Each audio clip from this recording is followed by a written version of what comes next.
اعوذ باللہ من الشیطان الرجیم بسم اللہ الرحمن الرحیم السلام علیکم ورحمۃ اللہ وبرکاتہ۔ خوش آمدید ہے آپ کا صراط مستقیم چینل پر۔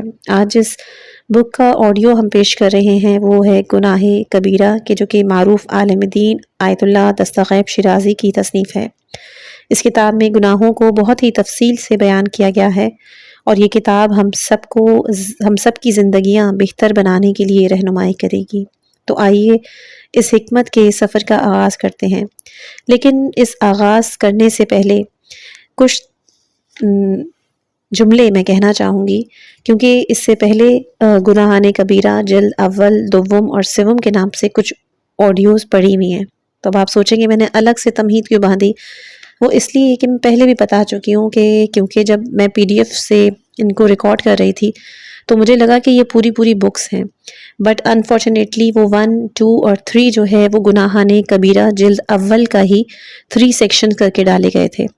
پھر مجھے PDF فائل میں گناہان کبیرہ جلد دوم نہیں مل رہی تھی تو میں نے فزیکل فارم میں اٹھائی، اور یہ آج کے بعد سے جتنی بھی آڈیوز بنامے گناہان کبیرہ ڈالی جائیں گی وہ سب کی سب جلد دوم سے ہوں گی۔ وہ الگ بات ہے کہ تھمبنیل میں جلد سوم کا یعنی جلد نمبر 3 کا پارٹ آگے سے مینشن ہوگا۔ امید کرتی ہوں یہ بات آپ کو سمجھ میں آگئی ہوگی۔ چلتے ہیں اب اپنی کتاب کی طرف۔ آج اس آڈیو کا چھٹا حصہ ہے اور جس گناہ کبیرہ کو ہم پڑھ رہے ہیں وہ ہے 10واں گناہ کبیرہ کہ جس کے لیے عذاب کا وعدہ ہے، وہ ہے جلق۔ جلق یعنی منی نکالنا کہ جس سے مراد ہے منی کو غیر فطری طریقے سے، مثلاً اپنے ہاتھ سے عضو مخصوص کو مل کر یا پھر بیوی کے علاوہ کسی اور کے اعضاء سے اپنے اعضاء رگڑ کر خارج کرنا۔ آپ صلی اللہ علیہ وآلہ وسلم فرماتے ہیں کہ راوی نے پوچھا کہ زنا کا گناہ بڑا ہے یا منی نکالنے کا؟ تو آپ صلی اللہ علیہ وآلہ وسلم نے فرمایا کہ منی نکالنا بڑا گناہ ہے۔ کتاب جواہر الاحکام اور الحدود۔ یہاں پر والدین کا ایک فرض ہے کہ وہ اپنے بیٹوں کو آگاہ کریں کہ اپنے جوانوں کا خیال رکھیں۔ اس طرح دوسرے نمبر پر دین اور حفظان صحت کی تعلیم دینے والے منشیوں اور مدرسوں کا فرض ہے کہ وہ جوانوں کو اس مصیبت کی خطرناک روحانی اور جسمانی نتائج سے بھی باخبر کریں۔ جلق کے کافی سارے جسمانی اور روحانی نقصانات روایات سے بھی اور میڈیکلی اصطلاح سے بھی بیان شدہ ہے کہ جن کے لیے آپ کتب کو ملاحظہ کر سکتے ہیں۔ 11واں گناہ کبیرہ بدعت ہے کہ جس کا حرام ہونا مذہب کی ضرورت ہے اور جو اس لیے کبیرہ ہے کہ مسلسل روایتوں میں اس کے لیے عذاب کا وعدہ ملتا ہے۔ پیغمبر خدا صلی اللہ علیہ وآلہ وسلم نے فرمایا ہے کہ ہر بدعت گمراہی ہے اور گمراہی جہنم میں لے جاتی ہے۔ کتاب وسائل الشیعہ امر بالمعروف باب نمبر 40۔ امیر المومنین علیہ السلام فرماتے ہیں کہ جو بدعت کرنے والے کے نزدیک گیا اور جس نے اس کا احترام کیا اس نے بلا شبہ دین اسلام کو بگاڑنے کی کوشش کی۔ کتاب وسائل الشیعہ۔ بدعت کیا ہے؟ علامہ مجلسی رحمۃ اللہ علیہ فرماتے ہیں کہ امت میں جو باتیں حضور صلی اللہ علیہ وآلہ وسلم کے بعد شروع کی گئی ہیں وہ بدعت یعنی ایجاد ہیں۔ اس کے بارے میں کوئی خاص یا عام نص موجود نہیں، نہ خصوصیت یا عمومیت کے ساتھ اس سے منع کیا گیا ہے۔ جو کچھ عام طور پر ہوتا ہے وہ بدعت نہیں، جیسے کہ مدرسہ بنانا وغیرہ، کیونکہ مومن کو سکون اور مدد دینا عام باتوں میں شامل ہے، جیسے علمی کتاب تصنیف، تعریف کرنا جو شرعی علوم کی مدد ہے، یا وہ لباس کہ جو رسول خدا صلی اللہ علیہ وآلہ وسلم کے زمانے میں رائج نہیں تھے، یا پھر نئی غذائیں کہ جو عام لوگوں میں پسندیدہ اور مرغوب ہیں ان سے منع نہیں کیا گیا ہے۔ ہاں، جو عام لباس یا غذا کے طور پر ہو، اگر اسے خصوصیت دیں اور کہیں کہ اس خاص طریقے سے خدا نے اس کا حکم دیا ہے تو یہ بدعت ہو جاتی ہے۔ چنانچہ نماز کی جو سب سے اچھا عمل ہے اور جس کا ادا کرنا ہر حال میں مستحب ہے، اگر چند رکعتوں کو کسی خاص وجہ سے مخصوص کر دیا جائے یا کسی مخصوص وقت سے وابستہ کر دیا جائے تو یہ بدعت ہوگی، جیسے کہ خلیفہ ثانی حضرت عمر نے حکم دیا تھا کہ رمضان میں ہر رات کو 20 رکعت نماز جماعت پڑھا کرو، اور جیسے کوئی کہے کہ فلاں وقت مخصوص ہے کہ 70 بار لا الہ الا اللہ کہنا مستحب یا واجب ہے، جبکہ اس کے لیے کوئی بھی معتبر دلیل نہ ہو تو یہ بدعت ہے۔ بہرحال دین میں اپنی طرف سے کوئی ایسی بات نکالنا یا بڑھانا کہ جس کی اصل یا خصوصیات کے حق میں کوئی دلیل نہ ہو وہ بدعت ہوتی ہے۔ شہید اول فرماتے ہیں کہ حضور اکرم صلی اللہ علیہ وآلہ وسلم کے بعد جو باتیں نکلی ہیں ان کی 5 قسمیں ہیں: واجب، حرام، مستحب، مکروہ، مباح اور بدعت۔ جو نئی باتیں ہیں اور حرام ہیں ان باتوں کی تشریح یہ ہے: پہلا ہے واجب، جیسے قرآن و احادیث کا جمع کرنا جس وقت لوگوں کے حافظے سے ان کے تلف ہو جانے کا ڈر ہو، کیونکہ آنے والوں کے لیے دین کی تبلیغ اجماع اور قرآنی آیات کے مطابق واجب ہے، اور یہ فریضہ امام کی غیبت میں قرآن و سنت کی حفاظت کے بغیر انجام نہیں پا سکتا۔ جب امام موجود اور حاضر ہوں گے تو وہ خود ان کے حافظ اور محافظ ہوں گے اور پھر کوئی خطرہ نہیں رہے گا۔ دوسرا حرام، وہ بدعت ہے کہ جس پر حرام ہونے کی دلیل لگتی ہے، جیسے کہ معصوم امام پر غیر معصوم امام کو مقدم کرنا، ان کے مخصوص مناسب ہتھیار لینا، ظالم حکمرانوں کا مسلمانوں کا مال مارنا، مستحق لوگوں کو ان کے حق کا مال نہ دینا، اہل حق سے لڑنا، انہیں جلا وطن کرنا، محض بدگمانی پر قتل کرنا، فاسق کی بیعت کرنے پر مسلمانوں کو مجبور کرنا اور اس پر قائم رہنا، اس کی مخالفت کو حرام قرار دینا، مسح کے بجائے دھونا، جسم کی کھال کے علاوہ اور چیزوں پر بھی مسح کرنا، نشہ آور مشروبات کا بہت زیادہ پینا، نافلہ نمازیں جماعت سے پڑھنا، جمعے کو دوسری اذان دینا، متقۃ الحج اور متعۃ النساء کو حرام کرنا، امام علیہ السلام کے خلاف جھگڑا کرنا، دور کے رشتہ داروں کو وراثت کا مال دینا اور قریبی رشتہ داروں کو نہ دینا، حقداروں کا خمس روک لینا، بے وقت روزہ افطار کرنا۔ ایسی ہی اور بھی مشہور بدعتیں ہیں کہ جن پر شیعہ اور سنی دونوں کا اجماع ہے، اور اس قسم میں کسٹم کا محصول وصول کرنا، غیر صالح شخص کو عہدہ اور منصب بخشش میں دینا یا وراثت میں دینا یا کسی اور طریقے سے دینا شامل ہے۔ تیسرا ہے مستحب، ہر ایسا عمل کہ جس کے مستحب ہونے کی دلیل موجود ہو، جیسے مدرسے اور گھر بنانا، لیکن اس میں وہ انتظامات شامل نہیں کہ جو بادشاہ اپنے دہلانے والے جلوس کے لیے کرتے ہیں، جب تک کہ یہ اسلام کے دشمنوں کو دہلانے کے لیے نہ ہو۔ چوتھا مکروہ وہ چیز ہے کہ جس پر کراہت کی دلیل لگتی ہے، جیسے تسبیح زہرا میں زیادتی اور کمی کرنا، اس طرح دوسرے فرائض اور کاموں میں بھی گھٹانا بڑھانا، کھانے پہننے میں اتنی افراد کے جو فضول خرچی تک نہ پہنچے، اور جب نقصان دہ ہو جائے تو اپنے اور اپنے خاندان کے لیے حرام ہو جائے گی۔ پانچواں مباح وہ چیز ہے کہ جس پر اباحت کی دلیل لگتی ہیں، جیسے آٹا چھاننا، جس کے لیے کہا گیا کہ رسول خدا صلی اللہ علیہ وآلہ وسلم کے پاس جو نئی چیز درآمد ہوئی وہ آٹا چھاننے کی چھلنی تھی۔ چونکہ مباح باتوں سے خوشی اور آرام ملتی ہے، اس لیے مباح کا وسیلہ اور ذریعہ بھی مباح ہوتا ہے۔ بہرحال بدعت کے معنی ہے خدا کے دین کو بدلنا اور اپنا ناقص رائے اور عقل سے اس میں کچھ بڑھانا یا کچھ گھٹانا، چاہے اصول میں ہو چاہے فروع میں ہو۔ حضرت امام صادق علیہ السلام یہ بھی فرماتے ہیں کہ جو شخص لوگوں کو اپنی طرف بلاتا ہے حالانکہ ان کے درمیان اس سے زیادہ عقل مند شخص موجود ہوتا ہے، وہ شخص بدعتی اور بہکانے والا ہے۔ 12واں ہے غیر واجب حکم، خدا نے جو کچھ فرمایا ہے اس کے خلاف حکم دینا 12واں گناہ ہے، اور اس گناہ کے بڑے ہونے کے لیے یہی کافی ہے کہ خدا نے ایسا حکم دینے والے کو کافر، ظالم اور فاسق کہا ہے۔ سورہ مائدہ کی آیات 44 اور 45 کے آخر میں فرماتا ہے، اور 47 کے بھی آخر میں فرماتا ہے، اور خدا نے جو نازل فرمایا ہے جو لوگ اس کا حکم نہیں دیتے وہ کافر ہیں، ظالم ہیں اور فاسق ہیں، اور ان جملوں سے وہ ان کے کفر، ظلم اور گناہ کی تصدیق کرتا ہے۔ 13واں اور 14واں گناہ، 13واں ہے حرام مہینوں میں جنگ اور 14واں ہے خدا کی راہ سے رکنا۔ 13واں گناہ کبیرہ حرام مہینوں میں جنگ کرنا ہے، اور وہ 4 مہینے ہیں: ذی قعد، ذی الحجہ، محرم اور رجب، اور اس سے مراد مسلمانوں کے جنگ کرنے کی ابتدا ہے کہ جو ان 4 مہینوں میں حرام ہے۔ اس لحاظ سے اگر کافروں یا ایسے لوگوں کی طرف سے جنگ چھیڑی جائے جو ان 4 مہینوں کو حرام نہیں مانتے تو پھر مسلمانوں کے لیے جائز ہے کہ وہ ان سے ان 4 مہینوں میں بھی لڑیں۔ اس بات کے گناہ کبیرہ ہونے کے متعلق قرآن مجید کی صراحت کافی ہے کہ جو کہتا ہے تجھ سے حرام مہینے میں جنگ کے بارے میں پوچھتے ہیں تو کہہ دے کہ حرام مہینے میں لڑنا بڑا گناہ ہے۔ سورہ بقرہ آیت نمبر 217۔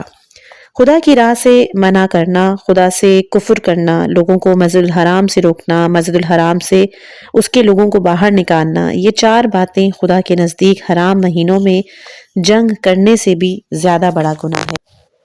اس کے متعلقات کے بارے میں تحقیقات کی ایک تفصیل ہے کہ جو تفسیر مجمع اور منہاج وغیرہ میں دیکھی جا سکتی ہے۔ یہاں پر قرآن مجید کی بس ایک آیت بیان ہوگی، سورہ ابراہیم آیت نمبر 2۔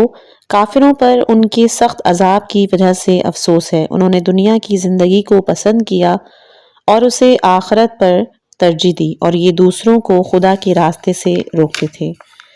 15واں گناہ کفران نعمت یعنی کہ احسان فراموشی ہے، چنانچہ قرآن مجید میں اس کے لیے عذاب کا وعدہ کیا گیا ہے اور اسے چند مقامات پر کفر بھی کہا گیا ہے۔ خداوندہ سورہ ابراہیم علیہ السلام میں فرماتا ہے، اور اے بنی اسرائیل، اس بات کو یاد کرو جب تمہارے پروردگار نے تم کو خبردار کیا تھا کہ اگر میری نعمتوں، ایمان اور نیک اعمال کی بدولت فرعون اور دوسروں کے شر سے نجات پر شکر ادا کرو گے تو میں تمہاری نعمتوں میں اضافہ کر دوں گا، اور اگر ناشکرا پن کرو گے تو بلا شبہ میرا عذاب ناشکروں یا احسان فراموشوں پر سخت ہوگا۔ آیت نمبر 7۔ اسی طرح خدا سورہ بقرہ آیت نمبر 152 میں فرماتا ہے، سو مجھے یاد کرو تاکہ میں تمہیں یاد کروں، میرے نعمتوں کا شکر ادا کرو اور کافر نہ بنو۔ ناشکرا پن بھی ایک قسم کا کفر ہے۔ حضرت امام صادق علیہ السلام ناشکرے پن کو کفر میں ہی شمار کرتے ہیں۔ حضور صلی اللہ علیہ وآلہ وسلم فرماتے ہیں، ہر گناہ کے مقابلے میں ناشکرے پن کی سزا ناشکرے کو بہت جلد مل جاتی ہے۔ حضرت امیر المومنین علیہ السلام اپنی وصیت میں فرماتے ہیں، کسی نعمت کی ناشکری نہ کرو، کیونکہ حقیقت میں ناشکرا پن سب سے بڑا اور گھٹیا قسم کا کفر ہے۔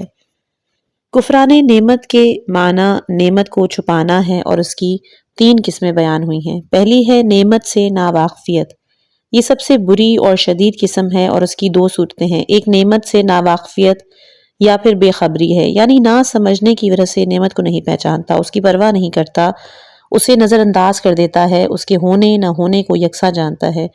دوسرے نعمت بخشنے والے سے ناواقفیت یا بے خبری، یعنی دراصل اپنے پروردگار ہی کو نہیں پہچانتا، یہ نہیں جانتا کہ اس کی ایک صفت نعمت بخشنا بھی ہے، چنانچہ یہ نہیں سمجھتا کہ نعمت صرف اسی کی طرف سے آتی ہے، بلکہ یہ سمجھتا ہے کہ اس کے علاوہ کسی اور کی طرف سے آتی ہے۔ غرض یہ ہے کہ نعمت سے بے خبری ہو یا نعمت دینے والے سے، دونوں بے خبریاں کفران نعمت یعنی احسان فراموشی ہیں اور صاف سزاؤں کے مستحق ہے، کیونکہ کفران نعمت کے لیے عذاب کا وعدہ کیا گیا ہے اور یہ گناہ کبیرہ ہے۔ دوسرا ہے حالت کے لحاظ سے کفر، یہ اس طرح ہے کہ عاقل انسان کو اس نعمت کے ملنے پر خوشی اور مسرور ہونا چاہیے جو خدا اسے بخشتا ہے، یہ سوچ کر کہ اللہ نے اس پر مہربانی کی، اسے یاد رکھتا ہے اور وہ اس کی مسلسل فضل و کرم کا امیدوار ہے۔ سورہ یونس آیت نمبر 58۔ اب اگر اس کے برعکس وہ اپنے پروردگار سے بدگمان رہے، اس کی فضل و کرم سے کوئی امید نہ رکھے یا اس سے خوش نہ ہو بلکہ اس سے بے تعلق نا امید ہو جائے، تو یہ کیفیت یا حالت خدا کی نعمتوں کی ناشکری ہے۔ تیسرا ہے اعضائے جسم سے کفر، یعنی عملی کفر، اس طرح کہ دل میں گناہ کی نیت کرے اور زبان سے شکایت اور برائی یعنی نعمتوں کا ذکر اور زبان سے ان کا شکر ادا کرنے کے بجائے سب کو نظر انداز کر دے۔ اگر انسان شکر نہیں کرتا تو پھر یہ انسان جانور سے بھی زیادہ گھٹیا ہے۔ سب سے اعلیٰ نعمت کون سی ہے؟ اس میں کوئی شک نہیں کہ کسی شخص کے بارے میں خدا کے دنیاوی اور آخرت کی سوری اور مانوی نعمتیں گنی نہیں جا سکتی، جیسے کہ قرآن مجید میں خدا یاد دلاتا ہے، اگر تم خدا کی نعمتوں کو گننا بھی چاہو تو گن نہیں سکتے۔ سورہ ابراہیم آیت نمبر 34۔ ہر نعمت سے اعلیٰ اور اہم آل محمد علیہ السلام کی ولایت ہے، دیکھیے بحار الانوار جلد نمبر 7۔ اور اس نعمت کی ناشکری ہر گناہ سے سخت ہے، اور اس کی ناشکری ان کی ولایت کا نہ ماننا یا ان حضرات کو بھول جانا اور یاد نہ کرنا، ان سے محبت نہ رکھنا اور ان کے اقوال اور اوامر و نواہی کے ماننے سے منہ موڑنا، غرض ان کی منصب کی پرواہ نہ کرنا اور ان کی ولایت کی نعمت سے فیض حاصل نہ کرنا ہے۔ ولایت کی نعمت سے انکار خدا کے عالموں اور روحانی فقیہوں کے وجود سے بھی انکار ہے کہ جو حضرت حجت ابن الحسن علیہ السلام کی غیبت کے زمانے میں ان کے عام نائب ہیں، اور ظاہر ہے کہ نائب سے انکار اس سے انکار ہے کہ جس کا وہ نائب ہے۔ جس نائب امام کون ہے؟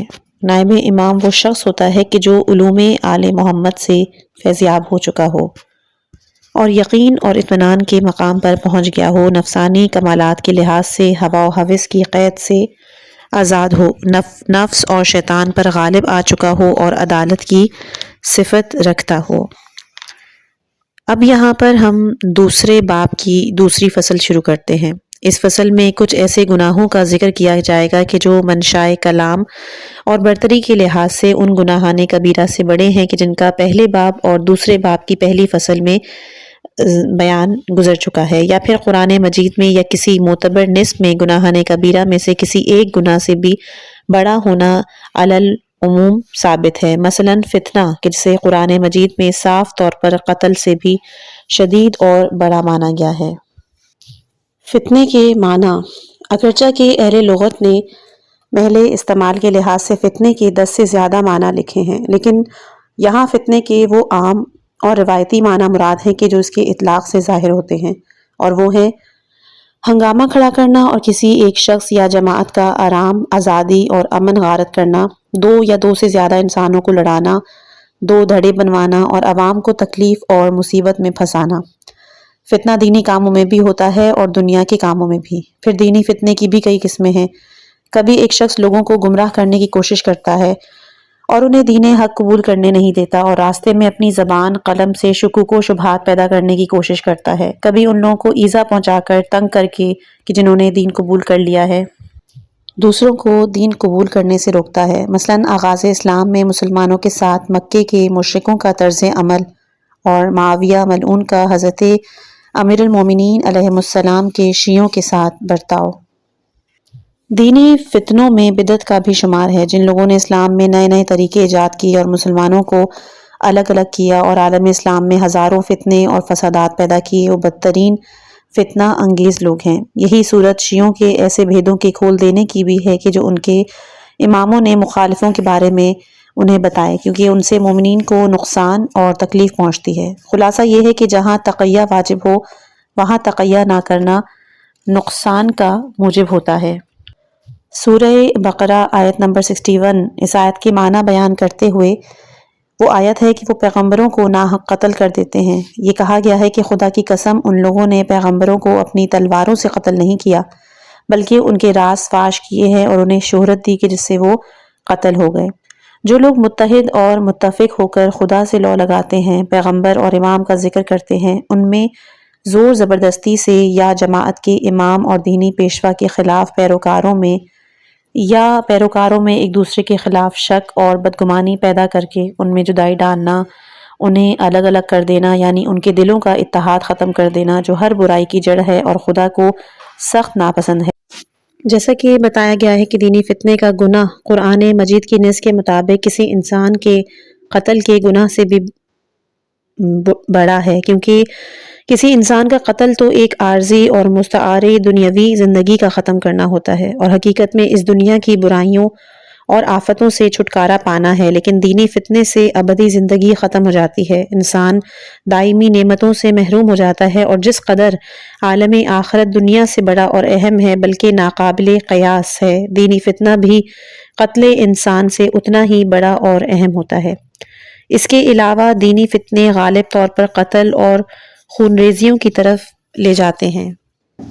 اس فصل کا دوسرا گناہ ہے کافروں کو ہتھیار بیچنا۔ حضرت امام محمد باقر علیہ السلام فرماتے ہیں کہ جو کوئی مسلمانوں کے دشمنوں کو لڑائی کے ہتھیار فراہم کرتا ہے کہ جس سے وہ جیت جائیں، وہ مشرک ہے۔ پیغمبر اکرم صلی اللہ علیہ وآلہ وسلم نے اس امت کے 10 گروہوں کو کافر کہا ہے کہ جن میں سے ایک گروہ ان کافروں کو ہتھیار بیچنے والا ہے جو مسلمانوں سے لڑائی لڑ رہے ہیں۔ کتاب وسائل الشیعہ، کتاب جہاد، باب 48، حدیث نمبر 14۔ واضح رہے کہ راہزنوں اور ان لوگوں کو اسلحہ بیچنا بھی کہ جو مسلمانوں کے امن عامہ میں خلل ڈالتے ہیں، کافروں کو ہتھیار بیچنے ہی کے برابر ہے۔ اسی فصل کا تیسرا گناہ ہے بہتان۔ جن کبیرہ گناہوں کا کبیرہ ہونا ترجیحی بنیاد پر قطعی ثابت ہے ان میں بہتان بھی شامل ہے، یعنی دوسرے کو ایسی بات یا عیب سے منسوب کیا جائے کہ جو اس میں نہیں ہے، کیونکہ جب غیبت کرنا یعنی دوسروں کے ایسے عیب کا ذکر کرنا کہ جو اس میں موجود ہے گناہ کبیرہ ہے، تو بہتان یعنی ایسے عیب کا ذکر کرنا کہ جو اس شخص میں ہے ہی نہیں ضرور اس سے بھی پہلے اور عقل کی قطعی حکم سے گناہ کبیرہ ہوگا، بلکہ بہتان میں دو گناہ کبیرہ شامل ہوتے ہیں، غیبت اور جھوٹ۔ چونکہ بہتان کی مصیبت عام ہے، اس کی خرابیاں بہت ہے، قرآن مجید اور روایتوں میں اس سے نہایت سختی سے منع کیا گیا ہے اور اس کے لیے سخت سزاؤں کا وعدہ کیا گیا ہے۔ ایک طویلی قصہ ہے کہ جس میں حضور صلی اللہ علیہ وآلہ وسلم کی زوجہ حضرت عائشہ کے اوپر کسی نے بہتان لگایا تھا، اور رسول اللہ جب وہاں بیٹھے ہوئے تھے تو اس وقت ایک وحی نازل ہوئی کہ لوگوں نے تم پر جو بہتان باندھا ہے اسے تم اپنے حق میں برا نہ سمجھو، بلکہ وہ تمہارے حق میں اچھا ہے، کیونکہ ان پر تمہارا بدلے کا حق پیدا ہو گیا ہے، اور جو تم اس پر صبر کرو گے تو تمہیں ثواب ملے گا۔ ان میں سے جس نے جو گناہ کمایا ہے وہ اس کے لیے ہے، یعنی اس گناہ کا وبال اور سزا صرف اسی کو ملے گا۔ اور آگے آیت میں ہے کہ جس نے یہ اتنا بڑا بہتان باندھا ہے اس کے لیے بڑا عذاب ہے، سورہ نور آیت نمبر 11۔ یہاں پہ بتاتی چلوں کہ جو بہتان حضرت عائشہ پہ باندھا گیا تھا وہ واقعاً بہتان تھا۔ اس کے بعد اسی آیت میں سورہ نور آیت نمبر 16 اور 17 میں پھر خدا فرماتا ہے، اور جب تم نے ایسی بات سنی تھی تو تم نے لوگوں سے یہ کیوں نہیں کہہ دیا کہ ہم کو ایسی بات منہ سے نکالنا مناسب نہیں؟ تم نے اس بڑی اور بری بات پر تعجب کیوں نہیں کیا اور کیوں نہیں کہا کہ اے خدا تو پاک ہے؟ یہ بات جو لوگ کہہ رہے ہیں بڑا بھاری بہتان ہے۔ خدا تمہیں نصیحت کرتا ہے کہ اگر تم مومن ہو تو پھر کبھی ایسا گناہ نہ کرنا۔ اسی طرح پیغمبر اکرم صلی اللہ علیہ وآلہ وسلم فرماتے ہیں کہ جو کوئی کسی مومن مرد یا عورت کو تہمت لگائے گا یا اسے اس بات سے منسوب کرے گا کہ جو اس میں نہیں ہے، تو خدا اسے قیامت کے دن آگ کے مقام پر اس وقت تک روکے رکھے گا جب تک وہ کہے ہوئے کی سزا نہیں پا لیتا۔ کتاب بہار جلد نمبر 16 صفحہ نمبر 170۔ حضرت امام صادق علیہ السلام بھی فرماتے ہیں کہ جو کوئی اپنے مومن بھائی پر تہمت لگائے گا اس کے دل سے ایمان اس طرح رخصت ہو جائے گا جیسے نمک پانی میں گھل جاتا ہے۔ کتاب کافی خلاصہ یہ ہے کہ تہمت دل کے بگاڑ اور ایمان کے زوال کا سبب ہوتی ہے۔ بہتان کی قسمیں، پہلی ہے خدا پر بہتان۔ خدا پر بہتان سب سے سخت بہتان ہے، جیسے کہ خدا سورہ صف میں فرماتا ہے آیت نمبر 7، اس سے بڑا ظالم کون ہو سکتا ہے جو خدا پر بہتان لگاتا ہے؟ مثلاً وہ لوگ کہ جو خدا کی عدالت یا حکمت سے انکار کرتے ہیں، جس طرح پیغمبروں کی نبوت سے انکار کرنے والے در حقیقت خدا کی حکمت کے منکر ہیں، اسی طرح قیامت کے منکر بھی ہیں، اور وہ لوگ بھی جنہوں نے خدا کا شریک ٹھہرایا ہے، اسی طرح خدا کے لیے طرح طرح کے بہت سے شرک کے قائل ہو چکے ہیں، کیونکہ علم کے بغیر تمام باتیں محض افتراء اور الزام ہیں کہ جن کے لیے قرآن مجید کی آیتوں میں سخت تنبیہ کی گئی ہے اور جہنم کا وعدہ کیا گیا ہے۔ دوسرا ہے پیغمبر اکرم صلی اللہ علیہ وآلہ وسلم اور امام علیہ السلام پر بہتان۔ پیغمبر اکرم صلی اللہ علیہ وآلہ وسلم اور ائمہ علیہ السلام پر بہتان بھی خدا پر بہتان کے برابر ہے۔ مثلاً یہ کہ ان کو جادوگر، پاگل، شاعر، جھوٹا، خود پسند، خود غرض کہیں۔ انبیاء اور ائمہ ہدیٰ صلوات اللہ علیہم کی بلند مرتبت نسل اور خاندان پر لگائے جانے والے برے اتہامات کی تفصیل کے لیے ایک الگ کتاب کی ضرورت ہے، یہاں اس تفصیل کی بیان کی گنجائش نہیں ہے۔ تیسرا ہے لوگوں پر بہتان۔ باقی تمام لوگوں پر لگائے جانے والے اتہام کی دو قسمیں ہیں، کبھی بے تحقیق بات کہتا ہے، یعنی جو عیب ثابت نہ ہوا ہو اور جو یقینی نہ ہو بلکہ صرف بدگمانی کی بنیاد پر اسے دوسرے سے منسوب کر دیا جائے، اور کبھی افطرا ہے، یعنی جس عیب کے بارے میں یہ جانتا ہے کہ وہ اس شخص میں نہیں ہے، یا جس کام کے بارے میں یقین رکھتا ہے کہ وہ اس شخص سے ظہور میں نہیں آیا، اس غریب کی دشمنی میں وہ اسے منسوب کرتا ہے، یا اس سے بھی برا یہ کہ جو عیب خود تہمت لگانے والے میں موجود ہے اسے پیچھا چھڑانے کے لیے اسے دوسرے سے منسوب کر دیتا ہے، اپنی گندگی اس پر چپکا دیتا ہے کہ جو پاک دامن ہے۔ اسی طرح کافر پر بھی بہتان لگانا حرام ہے۔ اس کا علاج ایمان کا حاصل کرنا ہے۔ بہتان کا سبب بے ایمانی، سنگدلی، کمینگی، بے خوفی، فحاشی اور بے غیرتی کے سوا اور کچھ نہیں ہوتا، اور اس کا علاج ایمان حاصل کرنے، اسے پختہ کرنے، دنیا کی سختیوں کے نتائج اور آخرت کی سزاؤں پر غور کرنے سے ہو سکتا ہے۔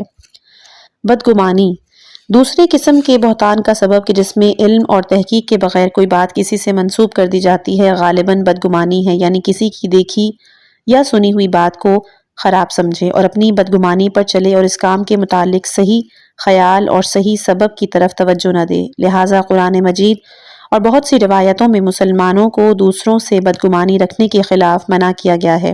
حکم دیا گیا ہے کہ مسلمانوں کے عمل کے متعلق اچھا خیال قائم کیا جائے۔ سورہ حجرات میں بتایا گیا ہے، اے وہ لوگوں کہ جو خدا پر ایمان لائے ہو، اپنے بہت سے خیالات دور کر دو۔ بلا شبہ بعض خیالات گناہ ہیں اور لوگوں کے ان عیبوں کی جستجو نہ کرو جو تم سے چھپے ہوئے ہیں۔ آیت نمبر 12۔ اسی طرح سورہ بنی اسرائیل میں آیت نمبر 36 میں خدا فرماتا ہے، اس پر نہ چلو کہ جس کا تمہیں علم نہیں ہے، بلا شبہ کان، آنکھ اور دل سب سے پوچھ گچھ ہوگی۔ اچھا گمان کرنا چاہیے۔ حضرت امیر المومنین علیہ السلام فرماتے ہیں کہ اپنے دینی بھائی کے کام کو اس وقت تک اچھا ہی سمجھو جب تک کہ کوئی ایسی دلیل تمہارے ہاتھ نہ آ جائے جو تمہیں مجبور کر دے اور تمہارے لیے اس کے درست ہونے اور اسے صحیح سمجھنے کا راستہ بند نہ کر دے۔ اپنے بھائی کی کہی ہوئی کسی بات پر بدگمان نہ ہو جانا جب تک کہ تمہیں اس کی کوئی اچھی بنیاد یا درست وجہ مل سکتی ہے۔ کتاب کشف الریبہ، شہید ثانی۔ اسی طرح مومن سے بھی بدگمانی حرام ہے۔ رسول اللہ صلی اللہ علیہ وآلہ وسلم فرماتے ہیں کہ مسلمان کا خون بہانا، اس کا مال لوٹنا اور اس سے بدگمانی کرنا حرام ہے۔ کتاب کشف الریبہ، شہید ثانی۔ اب یہاں پر دوسری فصل بھی تمام ہوئی ہے اور تیسری فصل شروع ہوگی۔ تیسری فصل کسی گناہ کو گناہ کبیرہ قرار دینے کا چوتھا طریقہ یہ ہے کہ دیندار اسے بڑا سمجھتے ہیں، کیونکہ ائمہ اور پیغمبر اکرم علیہ السلام کے زمانے تک تمام ادوار میں اس کا ہر دیندار کے نزدیک بڑا ہونا ثابت ہے۔ مثلاً دین کی مقدس اور محترم چیزوں کے احترام میں کمی، ان کی توہین کرنا، یعنی دین میں جس کا ضروری احترام بالکل واضح بات ہے، جیسے قرآن مجید، کعبہ معظمہ، مکہ مکرمہ، مسجدیں، محترم مزارات، یہاں تک کہ امام حسین علیہ السلام کا مرقد منور۔ قرآن کا احترام مذہبی ضرورت ہے۔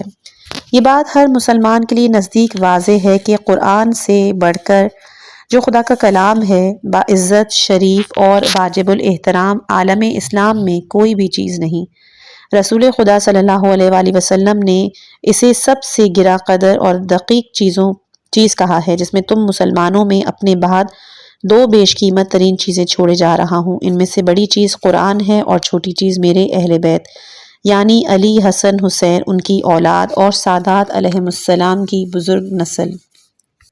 قرآن کی بڑی شان کے متعلق ایک طویل حدیث میں حضرت امام باقر علیہ السلام فرماتے ہیں کہ قیامت کے دن قرآن کہے گا، اے خدا، تیرے کچھ بندوں نے میرا احترام کیا، میری حفاظت کی اور مجھ میں سے کچھ بھی ضائع نہیں ہونے دیا، لیکن کچھ دوسروں نے مجھے ضائع کیا، میرے حق کو حقیر جانا اور مجھے جھٹلایا۔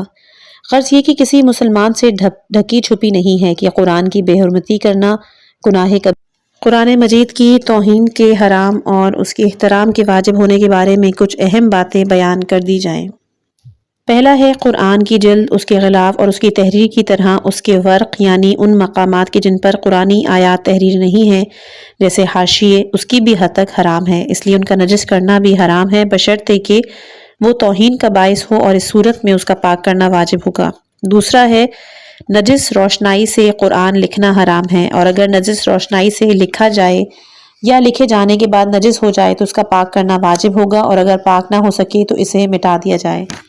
تیسرا ہے کافر کے ہاتھ میں قرآن دینا حرام ہے، بشرطے کہ قرآن کی حد تک ہوتی ہو یا کافر اس کی تحریر چھوئے، اور بعض عالموں نے فرمایا ہے کہ کافر کے ہاتھ میں قرآن دینا بالکل بھی جائز نہیں، بلکہ کافر کے ہاتھ سے قرآن لے لینا واجب ہے۔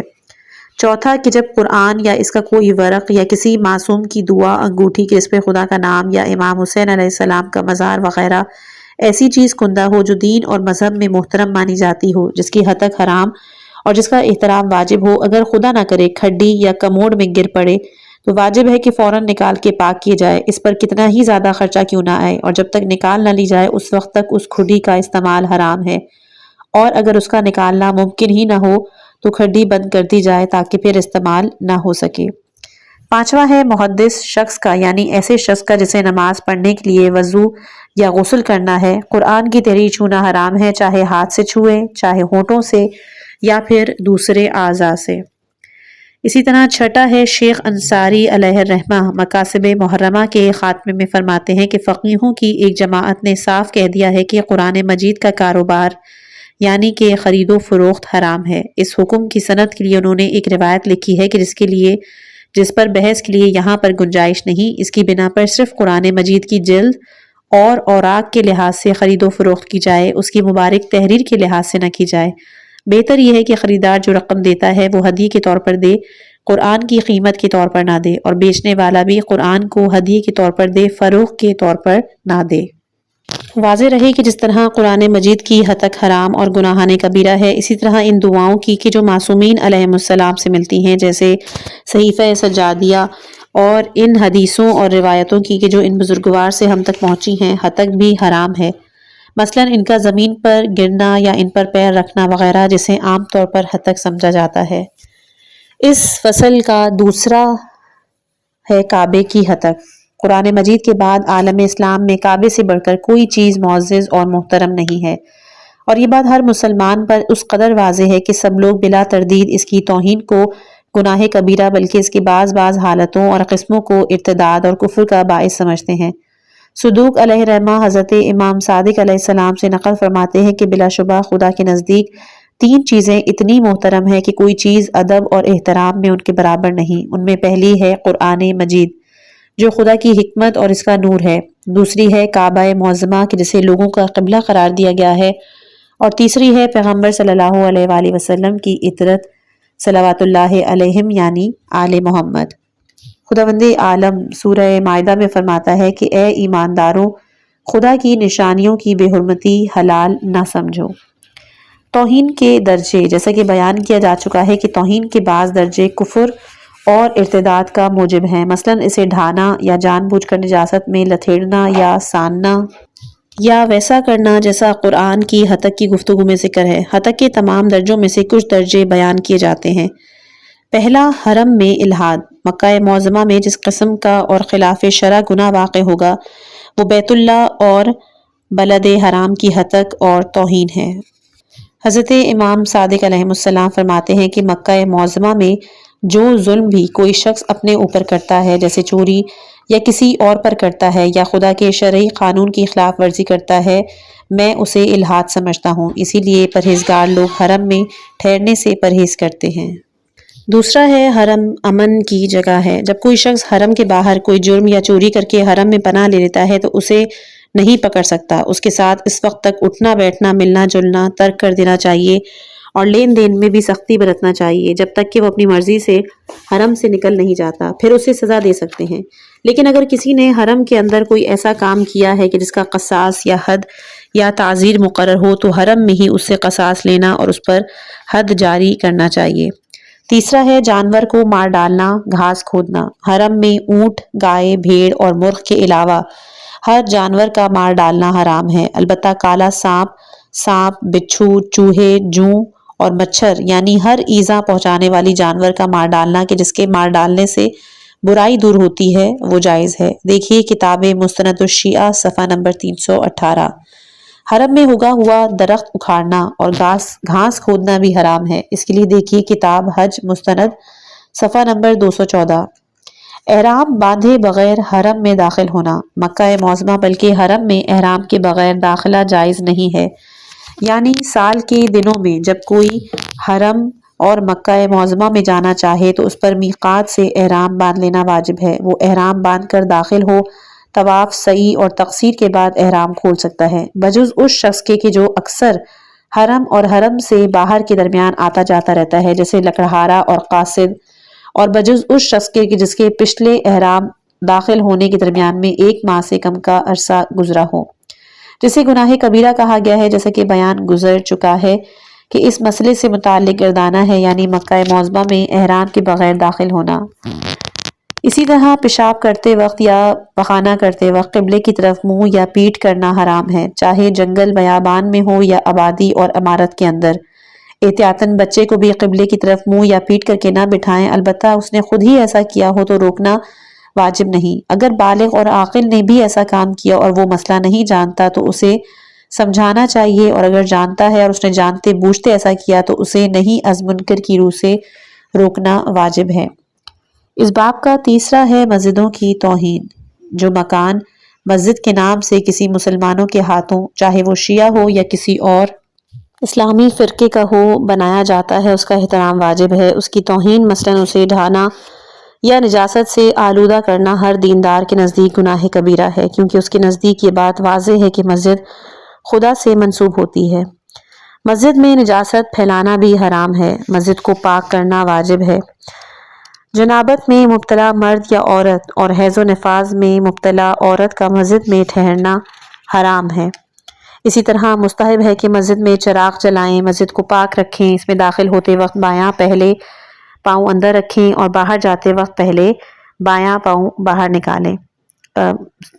دایاں پاؤں پہلے اندر اور بایاں پاؤں باہر نکالیں۔ داخل ہوتے وقت یہ خیال رکھیں کہ جوتا نجس نہ ہو جو مسجد کو بھی نجس کر دے۔ دوسرا یہ کہ پاک ہو کر وضو اور غسل کر کے مسجد میں داخل ہوں، بہترین لباس پہنیں، خوشبو لگا کے مسجد میں آئیں، آنے کے بعد مسجد کی 2 رکعت نماز تحیت پڑھیں۔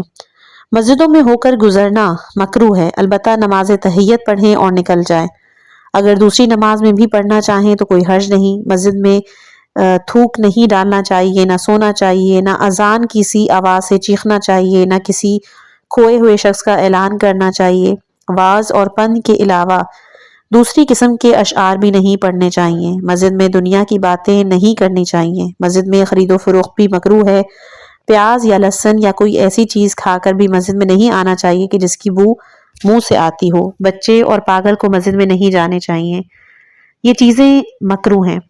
فضیلت کے لحاظ سے مسجد کی قسمیں: مسجد الحرام تمام مسجدوں سے افضل ہے کہ جس کی نماز دوسرے مقام کی 1,00,000 نمازوں کے برابر ہے۔ اس کے بعد مسجد نبوی کا درجہ ہے جس میں پڑھی ہوئی نماز دوسرے مقام کی 10,000 نمازوں کے برابر ہے۔ اس سے اتر کر مسجد کوفہ، مسجد اقصیٰ کی جس کی نماز 1,000 نمازوں کے برابر ہے۔ پھر ہر شہر کی جامع مسجد ہے کہ جس کی نماز 100 نمازوں کے برابر ہے۔ اس سے اتر کر محلے کی مسجد کی جس کی نماز دوسری جگہ کی 25 نمازوں کے برابر ہے۔ پھر بازار کی مسجد کا نماز نمبر آتا ہے کہ جس میں پڑھی ہوئی نماز دوسری جگہوں کی 12 نمازوں کے برابر ہے۔ اس باب کا جو چوتھا گناہ ہے وہ ہے مزارات کی توہین۔ ہر مسلمان کے لیے رسول خدا اور ائمہ ہدیٰ علیہم السلام کی قبروں کا احترام ضروری ہے۔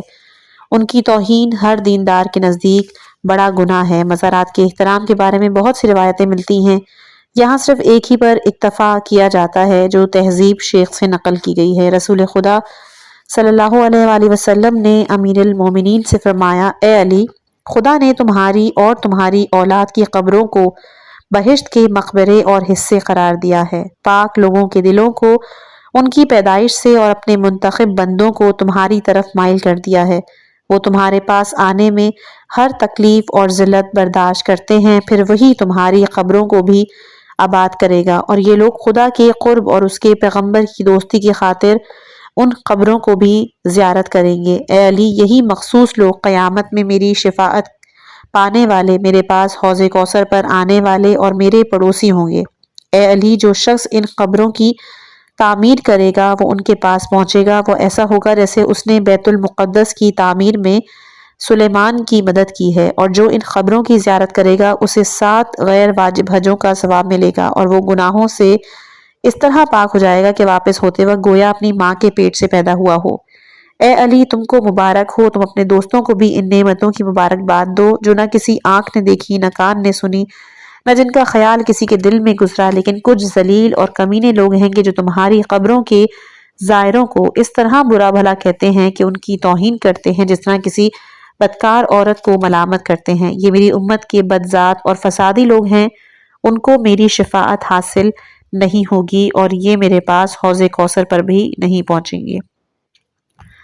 ذریحوں میں نماز پڑھتے وقت حضور اکرم صلی اللہ علیہ وآلہ وسلم اور اماموں کی قبروں کو اپنی پشت کی جانب نہیں رکھنا چاہیے، کیونکہ اس سے نماز کی توہین ہوتی ہے اور نماز باطل ہو جاتی ہے، بلکہ قبر کے پیچھے اس طرح نماز پڑھنا چاہیے کہ قبر نمازی کے قبلے کی طرف ہو اور قبر کے دائیں اور بائیں تو احتیاط کی بنا پر قبر کے برابر یا اس کے آگے نہیں کھڑا ہونا چاہیے، بلکہ قبر کے پیچھے ہٹ کر کھڑا ہونا چاہیے۔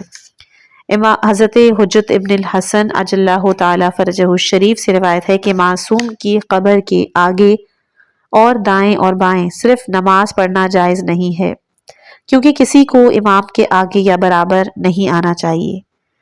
پانچویں اور آخری ہے حسینی مٹی یعنی خاک شفا کی توہین۔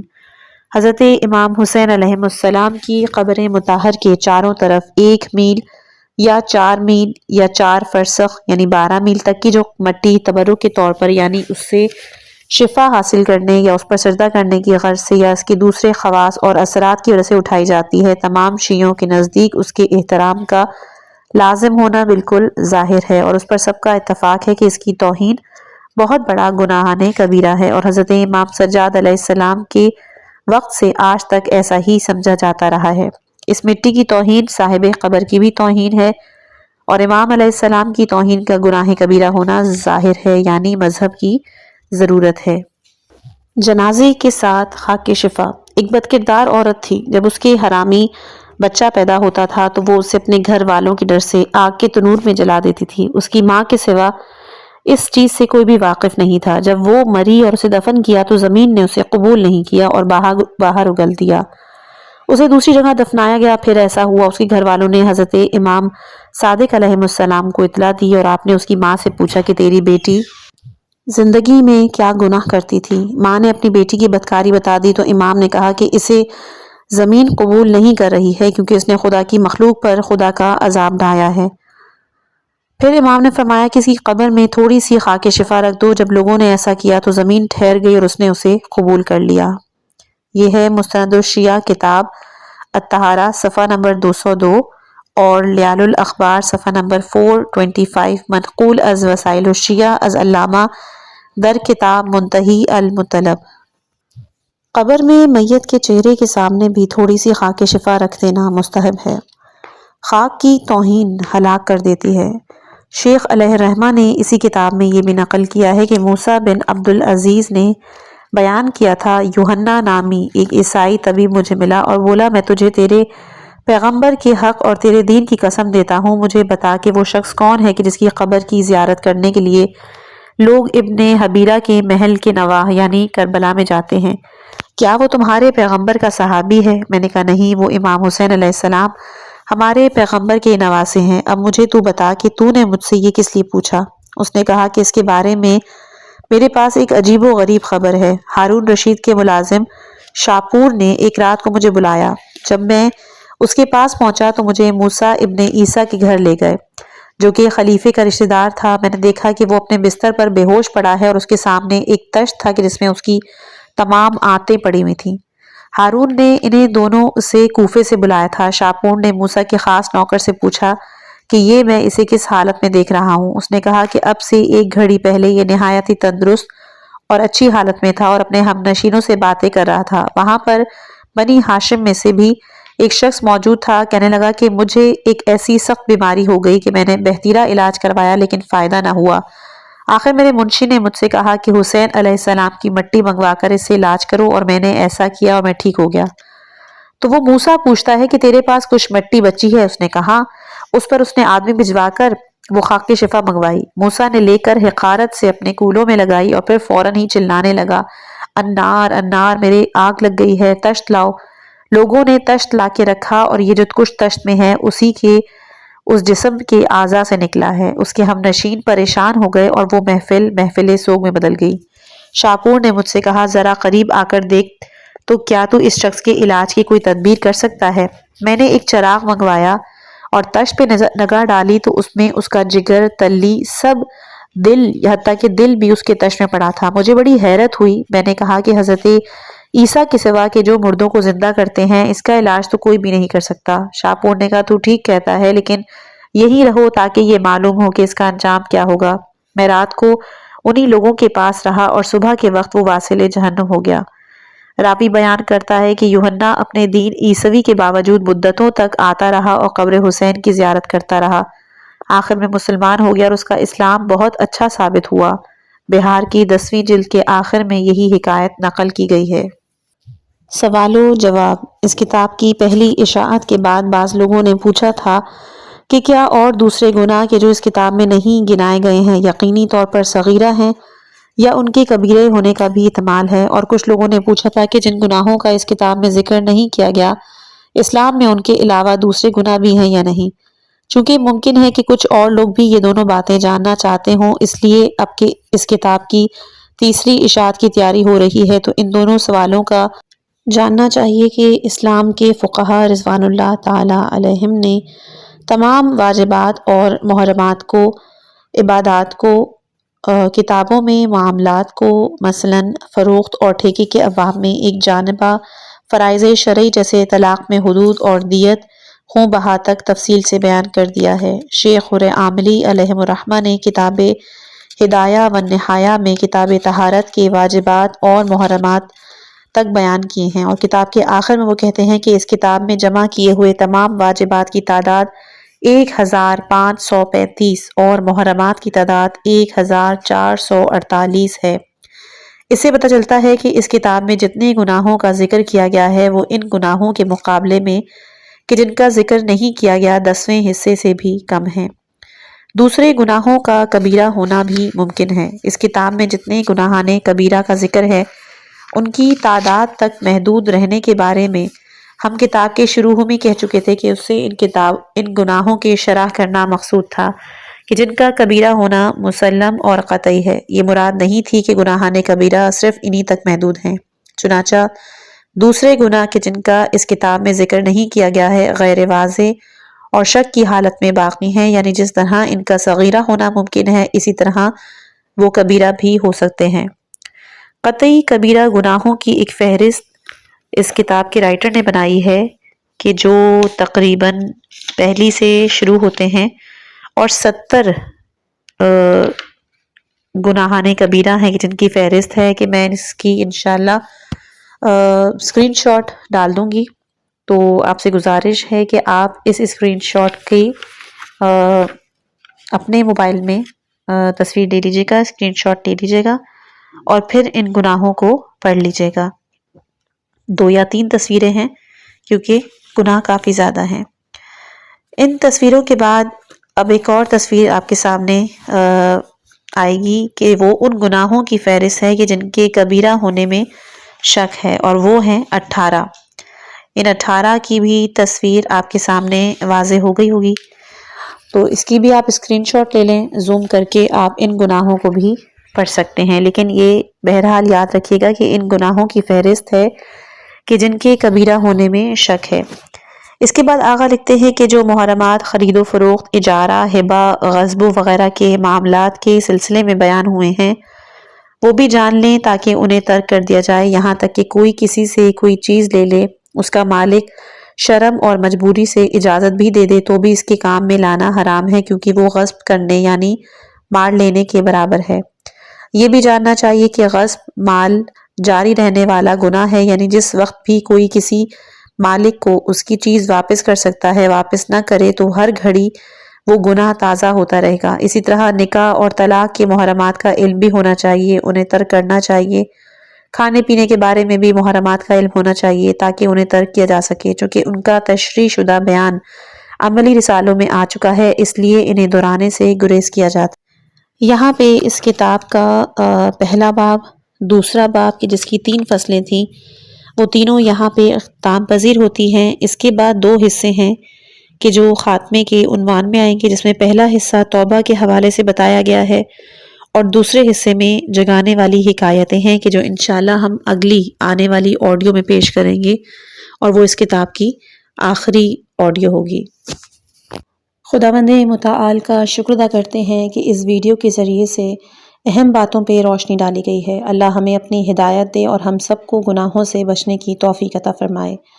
خدا ہم کی زندگیوں میں اپنی برکتیں نازل فرمائے، ہماری روحانیت میں اضافہ کرے اور ہمیں اپنی رضا کی راہوں پر چلنے کی ہمت دے، ہمیں معافی سے نوازے اور ہمارے دلوں میں توبہ کی حقیقت کو بٹھائے۔ اللہ ہمیں گناہ سے بچائے اور ہم سب کو اپنی ہدایت سے سرفراز کرے، آمین۔ اگر آپ کو اس ویڈیو سے کچھ فائدہ ہوا ہو تو براہ کرم اس ویڈیو کو اپنے دوستوں کے ساتھ شیئر کریں اور ہمارے چینل کو سبسکرائب کرنا مت بھولیے گا تاکہ آپ کو مزید ایسی قیمتی اور علم سے بھرپور ویڈیوز مل سکیں۔ اللہ آپ کا اور ہمارا سب کی حفاظت کرے، آمین۔ والسلام علیکم ورحمۃ اللہ وبرکاتہ۔